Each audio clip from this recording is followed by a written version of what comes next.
सबसे सटीक, सबसे दमदार, सिर्फ प्राइम टीवी पर।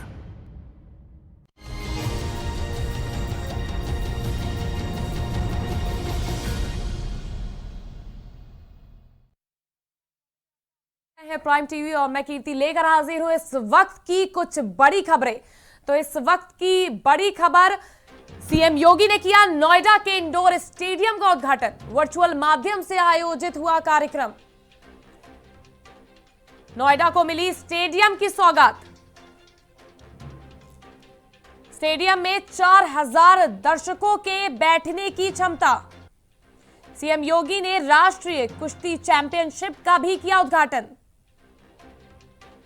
सीएम योगी ने किया नोएडा के इंडोर स्टेडियम का उद्घाटन। जी हां, इस वक्त बड़ी खबर ये आ रही है। वहीं इस पूरी खबर पर हमें अपडेट देने के लिए हमारे साथ हमारे संवाददाता राहुल जुड़ चुके हैं। राहुल जी, क्या कुछ अपडेट है?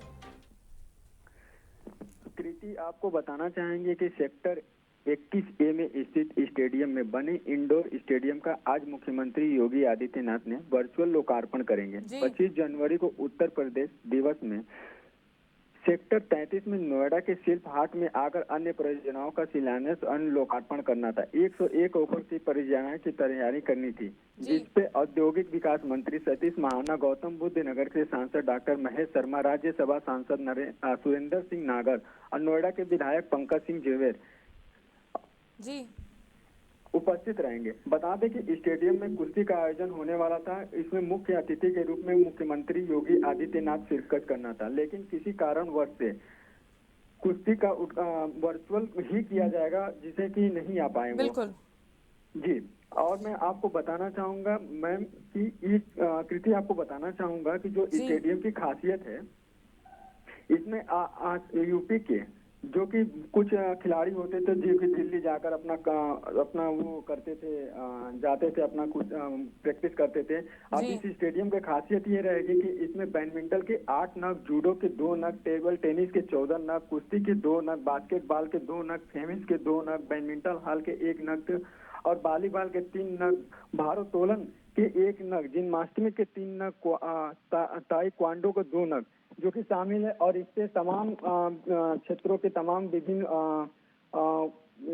खिलाड़ी इसमें जो रहेगा, इसमें अपना आसानी से अपना कर सकेंगे प्रैक्टिस। और दिल्ली के स्टेडियमों में जाने की अब जरूरत नहीं है। प्रदेश भर के जो भी यूपी से खिलाड़ी आते हैं और यहाँ पे एक आसानी से उनको एक कैपेसिटी के साथ ही अलग तमाम विभिन्न खेलों का भी इसमें उनको मिलने के आसार है। राहुल जी हमारे साथ जुड़ने के लिए। तो ये सीएम योगी आदित्यनाथ ने आज वर्चुअल माध्यम से स्टेडियम का उद्घाटन किया। नोएडा को ये बड़ी सौगात मिल गई है। इसी के चलते वही कहीं ना कहीं खिलाड़ी दिल्ली से दूर हो जाएंगे। इंडोर स्टेडियम व शूटिंग रेंज के शुरू हो जाने से नोएडा, ग्रेटर नोएडा व आसपास के खिलाड़ियों को अब दिल्ली जाने की जरूरत नहीं पड़ेगी और उनको वहां पर फिल्म सिटी भी मिलने वाली है, साथ ही साथ स्टेडियम भी मिल गया है। तो कहीं ना कहीं खिलाड़ियों के लिए ये उत्साह की बात है और उनके लिए ये बहुत बड़ी बात है जिस तरह से उन्हें दिल्ली नहीं जाना पड़ेगा। वहीं इस वक्त की बड़ी खबर किसानों से जुड़ी सामने आ रही है। कृषि कानूनों से जुड़ी इस वक्त की बड़ी खबर, ट्रैक्टर रैली लेकर राजभवन जाने की तैयारी में किसान। राज्यपाल को ज्ञापन सौंपेंगे किसान। कृषि कानूनों से जुड़ी इस वक्त की बड़ी खबर सामने आ रही है। वहीं इस पर बात करने के लिए हमारे साथ इस वक्त हमारे संवाददाता रेहान वारसी जुड़ चुके हैं। रेहान जी, क्या कुछ होने वाला है? जिस तरह से लगातार बातों पे बातें हो रही हैं सरकार और किसानों के बीच, हालांकि कोई निष्कर्ष नहीं निकल के आ रहा है। उसके बाद कृषि कानूनों को लेकर ट्रैक्टर रैली तो 26 जनवरी को निकालनी थी, लेकिन उससे पहले राजभवन जाने की तैयारी में है किसान। क्या कुछ अपडेट है? बिल्कुल बताना चाहूंगा, लंबे समय से किसान अपनी मांगों को लेकर डटे हुए हैं और साथ ही साथ जगह जगह आंदोलन हो रहे हैं, किसान विरोध कर रहे हैं। लेकिन इसके साथ साथ अगर हम लखनऊ की बात करें तो आज जो यूपी के किसान है वो राजभवन पहुंचने वाले थे। हालांकि पुलिस ने चप्पे चप्पे पे नजर है, किसानों को रोका जा रहा है और साथ ही साथ जो किसानों की बैठक चल रही है, लगातार सरकार से बैठक भी कर रहे हैं, लेकिन इसका कोई निष्कर्ष नहीं निकल पा रहा है। तो आज जो किसान थे वो राज्यपाल के पास ज्ञापन सौंपने की तैयारी में थे, लेकिन उनको वहां पर नहीं जाने दिया जा रहा है। जगह जगह चाहे बाराबंकी बॉर्डर की बात करें हम या कहीं और बॉर्डर की, जहां से लखनऊ से सटे हुए जिले हैं, वहां से बॉर्डर पे पुलिस लगा दी गई है, किसानों को रोका जा रहा है। जिस तरह से लगातार किसानों के पक्ष में जो विपक्षी दल हैं वो भी कहीं ना कहीं उनके सपोर्ट में नजर आ रहे हैं, वहीं अधिकारी जो हैं वो इस पर कड़ा एक्शन लेते हुए नजर आते हैं। तो क्या लगता है, क्या कुछ है? एक तरफ जहां कृषि कानूनों को लेकर सरकार हर संभव प्रयास कर रही साधने में, तो कहां कमी आ रही? कुछ अपडेट, कुछ इसके बारे में आप बोलना चाहेंगे? कीर्ति, मैं बताना चाहूंगा आपको कि जो किसान है वो अपनी मांगों को लेकर डटे हुए हैं और साथ ही साथ बैठक कोई निष्कर्ष नहीं निकल रहा है जी। तो किसान अपनी मांगों को लेकर राज्यपाल के पास जाने वाले हैं। इसी को लेकर जो अधिकारी हैं, या हम जिले लेवल की डीएम की बात करें या पुलिस की बात करें, तो मुस्तैद कर दी गई है और किसानों को जो प्रदर्शन करने वाले हैं उसके लिए रोका जा रहा है। जी, बहुत बहुत शुक्रिया रेहान जी हमारे साथ जुड़ने के लिए। तो ये थी आज की किसान से जुड़ी बड़ी खबर, जहां राज्यपाल को ज्ञापन सौंपने राजभवन पहुंचने वाले थे तमाम किसान, लेकिन उन्हें आधे रास्ते में ही जिस तरह से अधिकारियों को लगातार भनक लगती रहती है तो एक्शन मोड में नजर आते हैं। इसी तरह से इस खबर पर भी कहीं ना कहीं अधिकारी एक्शन मोड में नजर आए और उन्होंने किसानों को रोक दिया। कृषि कानून से जुड़ी इस वक्त की बड़ी खबर हम आपको बता रहे हैं, जहां ट्रैक्टर रैली लेकर राजभवन जाने की तैयारी में थे किसान, लेकिन उन्हें जाने से रोक दिया गया। लगातार अधिकारियों की भी कार्रवाई जारी है। वहीं इस पर 11 दौर की वार्ता हो चुकी। मैं आपको एक बार फिर से अपडेट दे देती हूँ कृषि कानून से जुड़ी की 11 दौर की वार्ता हो चुकी है, लेकिन बेनतीजा रही है तमाम वार्ता। जिस तरह से सरकार ने 1 साल के लिए इस कानून को निरस्त करने की बात कर दी थी, उसके बावजूद भी जो तमाम किसान हैं वो अडिग है। जिस तरह से उनका साफ तौर पर कहना है कि इन कानूनों को वापस लिया जाए तभी घर वापसी होगी, वरना इसके बीच का कोई मध्यस्थता का रास्ता किसान चुनने को तैयार नहीं है। वहीं बढ़ते हैं अपनी अगली खबर की ओर, और इस वक्त की बड़ी खबर कानपुर के स्वरूप नगर थाना क्षेत्र से आ रही है, जहां ये शर्मसार कर देने वाली घटना सामने आई, जहां एक डॉक्टर ने एक महिला के साथ दुष्कर्म करने की कोशिश की। मैं आपको बता दूं कि डॉक्टर ने इंसानियत की सारी हदें पार कर दी। दरअसल एक महिला न्यूरो फिजिशियन डॉक्टर के पास अपना चेकअप कराने गई थी। इसी दौरान डॉक्टर ने महिला के साथ दुष्कर्म करने का प्रयास किया। महिला किसी तरह अपनी इज्जत बचाकर वहां से भागी। महिला ने घर में पहुंचकर सारी बातें अपने पति को बताई। वहीं जब इस बात की खबर डॉक्टर को हुई तो डॉक्टर ने महिला के पति पर हमला करवा दिया। मामले की सूचना मिलते ही पुलिस ने मौके पर पहुंचकर आरोपी हमलावर को गिरफ्तार किया। साथ ही पुलिस ने महिला की तहरीर पर मेडिकल करवाया, लेकिन पुलिस ने इस मामले में मुकदमा दर्ज नहीं किया और महिला को थाने से टरका दिया। वहीं आपको सुनाते हैं महिला का दर्द उनकी जुबानी। पहले हम आपको सुना देते हैं महिला का दर्द, उसके बाद हम इस पूरी खबर पर बिल्कुल अपडेट लेंगे और जानना चाहेंगे कि आखिर पुलिस मुकदमा दर्ज करने से क्यों भाग रही है। आज डॉक्टर के क्लिनिक गई थी। कौन से डॉक्टर है ये? बीपी राठौर जी, क्या हुआ था? बिना झाबर में क्या हुआ था? क्या दिक्कत, क्या कुछ हुई थी? मेरे सर में दर्द रहता है, इन्होंने माइग्रेन की शिकायत बताई थी जी। उसके बाद मैं इनके क्लिनिक में गई, इन्होंने मुझे पिछली रिपोर्ट के बारे में पूछा। मैंने कहा पहले से बेटर है, और बोले कि आप 2 कदम चल के दिखाइए मुझे। फिर मैं 2 कदम चली और स्ट्रेचर पे बोले मुझे करवट लेने के लिए। तो मैं करवट लेटी तो मेरे पीठ के और गर्दन के बीच में हल्के हाथ से पुश करके, कपड़ों के ऊपर से पुश करके पूछा कि आपको पेन होगा तो आप मुझे बताइएगा। तो मेरे पेन नहीं था, मैंने कहा नहीं है। फिर उन्होंने कहा आप सीधी हो जाइए। जब मैं सीधी हुई तो उन्होंने मेरे स्तन को गलत नियत से छुआ। उनके हाथ और मेरे स्तन के बीच में कपड़ा या ग्लव्स कुछ भी नहीं था, और वो हल्के हाथ से या जैसे गलत नियत से उन्होंने दबाते हुए पूछा अगर आपको पेन होगा तो आप मुझे बताइएगा। तो मैंने कहा मुझे पेन नहीं हो रहा। तो फिर उन्होंने कहा ठीक है, आप आके बैठ जाइए। किस तरह से महिला ने अपना दर्द बयां किया। हालांकि इस पूरी खबर पर हमारे साथ इस वक्त फोन लाइन पर हमारे संवाददाता कानपुर से रिजवान जुड़ चुके हैं। रिजवान जी, क्या कुछ अपडेट है? क्यों आखिर पुलिस महिला की तहरीर लिखने से घबरा रही है, आगे इस पर कार्रवाई करने से क्यों पुलिस बच रही है? हेलो जी रिजवान जी, आपको मेरी आवाज आ रही है? जी जी, सबसे पहले मैं आपको बता दूं, ये थाना स्वरूप नगर क्षेत्र का मामला है, जहाँ पर एक डॉक्टर ने एक महिला के प्राइवेट पार्ट पे हाथ डाला और उसे दुष्कर्म करने का प्रयास किया। और उसके और बात तो तब कि उसने ही अपने ही केबिन से फोन करके गुंडे भी बुलवाए उनके पति को पिटवाने के लिए। जब महिला अपना पूरी बात सबको बताती है और थाने जाती है तो वही पुलिस डीवीआर ले जाकर चेक करती है।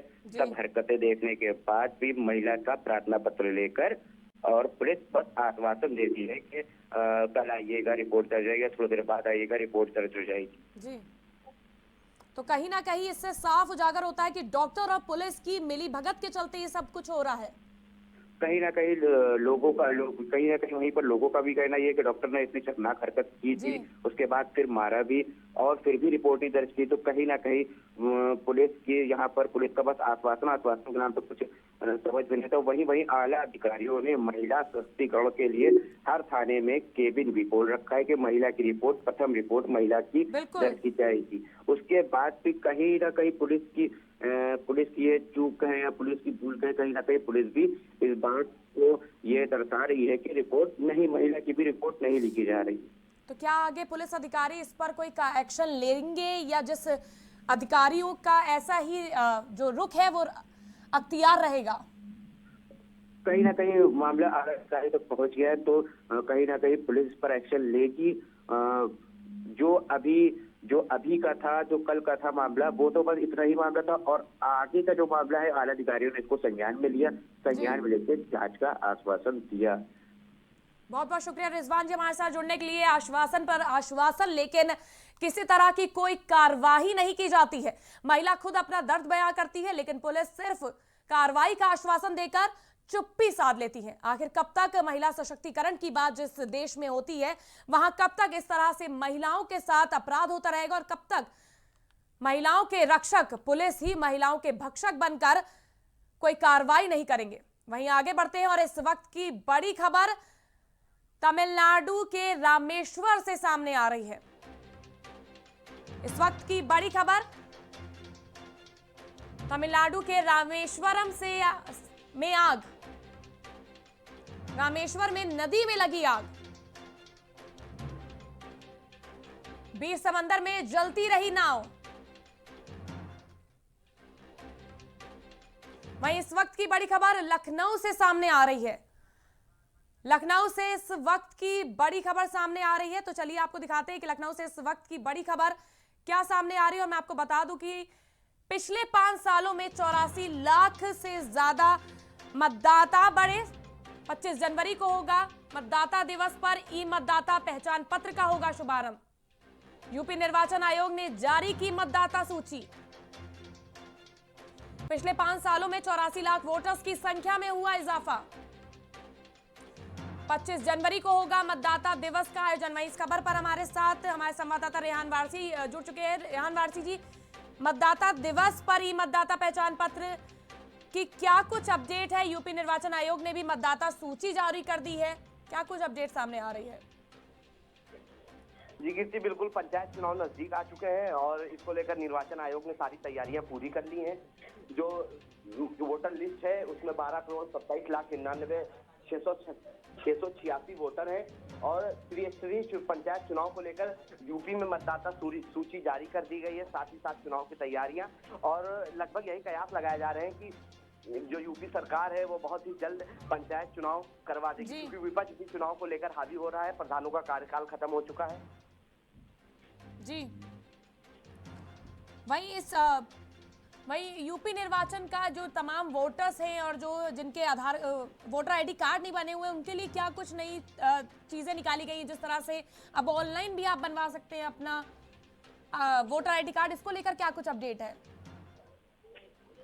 जी बिल्कुल, निर्वाचन आयोग ने एक ऐप लॉन्च किया है जिसके थ्रू जो लोग जिनका वोटर आईडी नहीं है या जो 18 साल के हो चुके हैं वो ऑनलाइन जो है ऑनलाइन फॉर्म भर सकते हैं। बिल्कुल, उत्तर प्रदेश में बहुत बहुत शुक्रिया रेहान जी। उत्तर प्रदेश में पंचायत चुनाव के मद्देनजर राज्य निर्वाचन आयोग ने 71 जिलों की मतदाता सूची को अंतिम रूप देते हुए शुक्रवार को जारी कर दिया है। गोंडा, संभल, मुरादाबाद और गौतम बुद्ध जिले के साथ ही परिसीमन से आंशिक रूप से प्रभावित क्षेत्रों की मतदाता सूची तैयार करने के लिए अब आयोग वहां विशेष पुनर्निरीक्षण अभियान चलाएगा। इसके लिए फरवरी के पहले सप्ताह में अधिसूचना जारी की जाएगी।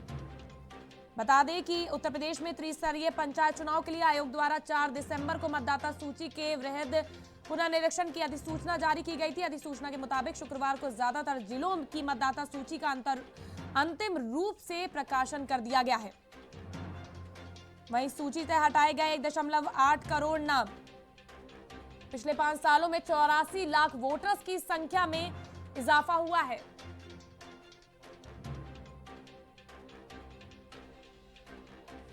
%42 से अधिक युवा मतदाता। अब तैयार मतदाता सूची के मुताबिक कुल वोटर में तकरीबन 42.43% 35 वर्ष से कम आयु के युवा इसमें शामिल हैं। तो निर्वाचन आयोग ने मतदाता सूची तैयार कर ली है और इस बार 84 लाख से ज्यादा वोटर्स इसमें शामिल हो गए हैं, जिसमें युवाओं की संख्या भी काफी अधिक बताई जा रही है। फिलहाल के लिए हमारी बड़ी खबरों में बस इतना ही। फिर हाजिर होंगे देश और दुनिया की तमाम खास खबरों के साथ। आप देखते रहिए प्राइम टीवी।